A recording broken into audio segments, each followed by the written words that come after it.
Mini screen പ്രേക്ഷകരുടെ ഇഷ്ടപരമ്പരയായിരുന്നു സാന്ത്വനം. ബാലന്റെയും ദേവിയുടെയും ഹരിയുടെയും ശിവന്റെയും കണ്ണന്റെയും അഞ്ജലിയുടെയും ഒക്കെ കഥ പറഞ്ഞ സാന്ത്വനം സൂപ്പർ ഹിറ്റായിരുന്നു. സാന്ത്വനത്തിലെ കണ്ണൻ എന്ന കഥാപാത്രത്തെ അവതരിപ്പിച്ചത് അച്ചു സുഗന്ധാണ്. ബാലന്റെ ഇളയ സഹോദരനായ കണ്ണൻ എന്ന കഥാപാത്രത്തെ അച്ചു മികച്ച രീതിയിൽ അവതരിപ്പിക്കുകയും ചെയ്തു.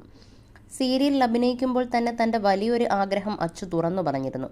സംവിധായകനാവുക എന്നതാണ് അച്ചുവിന്റെ ആഗ്രഹം. ഇപ്പോൾ തന്റെ ആ ആഗ്രഹം സഫലമാക്കിയിരിക്കുകയാണ് അച്ചു. അതും കുടുംബ പ്രേക്ഷകരുടെ ഇഷ്ട കോംബോയായ ശിവാഞ്ജലി കോംബോയെ കേന്ദ്ര കഥാപാത്രങ്ങളാക്കി.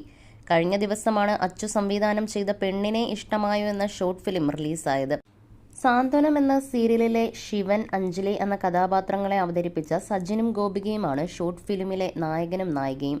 അച്ചുവിൻ്റെ യൂട്യൂബ് ചാനലിലൂടെയാണ് ഷോർട്ട് ഫിലിം റിലീസ് ചെയ്തത്. ഒരുപാട് സന്തോഷവും ആത്മവിശ്വാസവും തോന്നി നിമിഷങ്ങളാണെന്നും ഇതുപോലെ ഷോർട്ട് ഫിലിം